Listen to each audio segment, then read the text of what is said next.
Hi, welcome to Sick Team. Let me introduce my team. Hai, saya Anissa Ramadhani. Perkenalkan, nama saya Melani Putri Alia, biasa dipanggil Melani. Perkenalkan, nama saya Sasmita Sari Dan aku Prihartini Maulandari. Enjoy for watching. Di sini kita akan menjelaskan distribusi probabilitas, yaitu meliputi distribusi probabilitas diskrit, kontinu, serta probabilitas bersama dan nilai harapan, dan meliputi pengertian dan jenis-jenis distribusi diskrit.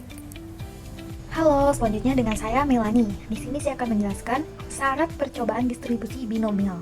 Ada apa saja sih syarat percobaan distribusi binomial? Yang pertama ada percobaan dilakukan lebih dari satu kali atau secara berulang-ulang. Kedua, percobaan termasuk kejadian saling bebas atau bersifat independen. 3. Setiap kejadian memiliki peluang tetap untuk setiap percobaan, di mana peluang itu biasa dilambangkan sebagai P. 4. Setiap kejadian hanya memiliki dua kemungkinan, sukses atau gagal. Selanjutnya ada rumus distribusi binomial, seperti yang terlihat di gambar ya. Di sini saya akan menjelaskan keterangannya. P sebagai probabilitas binomial, X sebagai jumlah frekuensi untuk hasil tertentu dalam N percobaan, dalam kurung N dan X sebagai jumlah kombinasi, P sebagai probabilitas keberhasilan pada satu percobaan, Q sebagai probabilitas kegagalan pada satu percobaan, dan N sebagai jumlah percobaan. Lanjut, ada distribusi Poisson. Distribusi Poisson memiliki ciri-ciri sebagai berikut. Banyaknya percobaan yang terjadi dalam suatu selang waktu atau suatu daerah tertentu, tidak tergantung pada banyaknya hasil percobaan yang terjadi pada selang waktu atau daerah lain yang terpisah. Kedua, peluang terjadinya satu hasil percobaan selama suatu selang waktu yang singkat sekali atau dalam suatu selang yang kecil, sebanding dengan panjang selang waktu tersebut atau besarnya daerah tersebut, dan tidak tergantung pada banyak hasil percobaan yang terjadi di luar selang waktu dan daerah tertentu. Ketiga, peluang bahwa lebih dari satu hasil percobaan akan terjadi dalam selang waktu yang singkat tersebut atau dalam daerah yang kecil tersebut diabaikan. Adapun rumus distribusi Poisson, di mana X sebagai NP dan N sebagai banyaknya amatan, P sebagai probabilitas sukses, X sebagai random discrete, dan lambang L sebagai bilangan irasional. Selanjutnya ada distribusi hipergeometrik. Distribusi hipergeometrik memiliki karakteristik sebagai berikut. Yang pertama, distribusi hipergeometrik merupakan distribusi diskrit. Kedua, setiap hasil atau outcome terdiri dari keberhasilan atau kegagalan. Ketiga, pengambilan sampel atau sampling dilakukan tanpa pengembalian. Keempat, populasi atau N adalah terbatas dan diketahui. Kelima, jumlah keberhasilan dalam populasi K diketahui. Di sini pun ada rumus distribusi hipergeometrik seperti yang teman-teman lihat ya. Sini saya akan menjelaskan keterangan dari rumusnya dengan keterangan N sebagai ukuran populasi, N kecil sebagai ukuran sampel, K sebagai banyaknya unsur yang sama pada populasi, dan X sebagai banyaknya peristiwa sukses. Baik, selanjutnya dengan saya Mita, saya akan menjelaskan tentang distribusi probabilitas kontinus. Distribusi kontinus biasanya disebut dengan distribusi normal. Bentuk dari suatu distribusi normal merupakan bentuk distribusi yang simetris, sekaligus berbentuk lonceng atau bell shape. Pada gambar, distribusi normal menunjukkan hubungan dari mean terhadap berbagai titik, berbagai jarak yang diukur berdasarkan mean.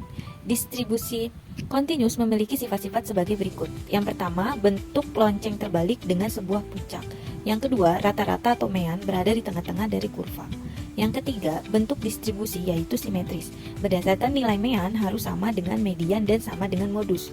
Yang keempat, ujung setiap kurva akan sejajar terhadap sumbu horizontal dan tidak akan memotong sumbu.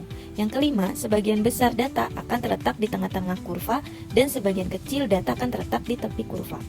Selanjutnya, saya akan menjelaskan tentang rumus dari probabilitas kontinus. Rumusnya adalah Z sama dengan X dikurang U per O, di mana Z sama dengan jarak atau deviasi X terhadap nilai rata-rata. X merupakan nilai variabel random. Untuk U sama dengan rata-rata populasi. Sedangkan O itu adalah standar deviasi populasi. Selanjutnya saya akan menjelaskan tentang distribusi probabilitas bersama dan nilai harapan. Yang pertama, pengertian probabilitas bersama. Probabilitas bersama menggambarkan peluang terjadinya dua atau lebih variabel acak sekaligus. Yang kedua, distribusi fungsi X dan distribusi kumulatif X. Distribusi fungsi X merupakan fungsi dari probabilitas X, sedangkan distribusi kumulatif X menunjukkan nilai dari probabilitas terhadap variabel acak X dalam rentang interval. Yang ketiga, nilai harapan. Nilai harapan nilai rata-rata jangka panjang dari variabel acak. Yang terakhir, kegunaan nilai harapan. Kegunaan nilai harapan bisa digunakan dalam menentukan mean maupun variasi ataupun standar deviasi berdasarkan parameter populasi. Di sini saya akan melanjutkan menjelaskan mengenai distribusi fungsi X dan distribusi kumulatif X. Sifat-sifat fungsi fx adalah sebagai berikut. A. Fx sama dengan P dalam kurung X sama dengan X. B. Fx lebih dari 0. C. Sigma X Fx sama dengan 1.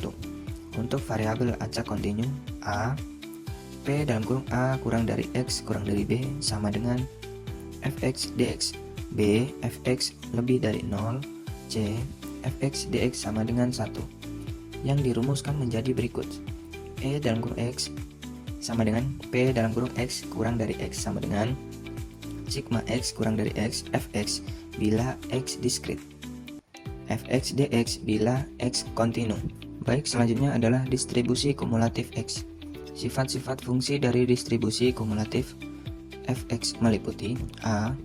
Letak interval terletak di antara 0 kurang dari Fx kurang dari 1. B. Apabila nilai dari X1 kurang dari X2 sehingga nilai f x1 kurang dari f x2, maka bisa disimpulkan bahwa fungsi fx adalah monoton, tidak turun. Yang C, apabila nilai dari fx diskontinu dari kiri, maka akan kontinu dari kanan. Yang D, lim x tak terhingga, fx sama dengan f dalam kurung min tak terhingga sama dengan 0, dan lim x plus tak terhingga, fx sama dengan f plus tak terhingga sama dengan 1. Maka rumusnya adalah P dalam kurung A kurang dari X kurang dari B sama dengan FB dikurang FA. Selanjutnya nilai harapan. Adapun sifat dari harapan atau ekspektasi dari X yaitu A. E dalam kurung C sama dengan C. Yang B. E dalam kurung BX sama dengan BE dalam kurung X. Yang C. E dalam kurung A plus BX sama dengan A plus BE dalam kurung X. Yang dirumuskan, ekspektasi dari X sama dengan Sigma X Fx sama dengan Sigma X Px sama dengan X jika X-nya diskrit. Jika X-nya kontinu, maka X Fx dx. Oke. Selanjutnya, kegunaan nilai harapan. 1. Mean dari populasi adalah E dalam kurung X. 2.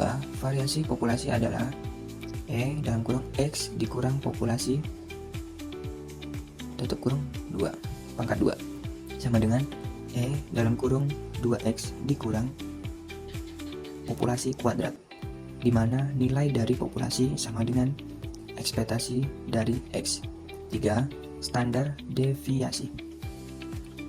Akar E dalam kurung X dikurang populasi kuadrat.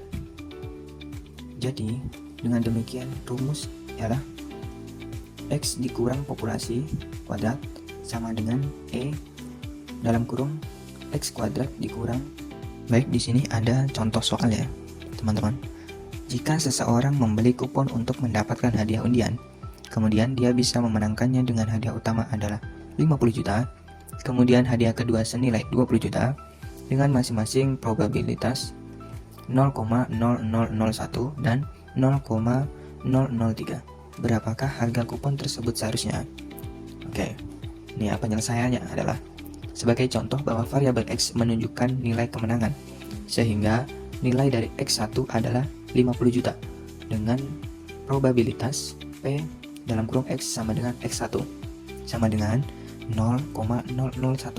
Kemudian X2 adalah 20 juta dengan probabilitas P dalam kurung X sama dengan X2 sama dengan 0,003. Maka bisa dihitung nilai harapan X menjadi ekspektasi X sama dengan X1, P dalam kurung X sama dengan X1 ditambah X2, P dalam kurung X sama dengan X2 sama dengan bawahnya 50 juta.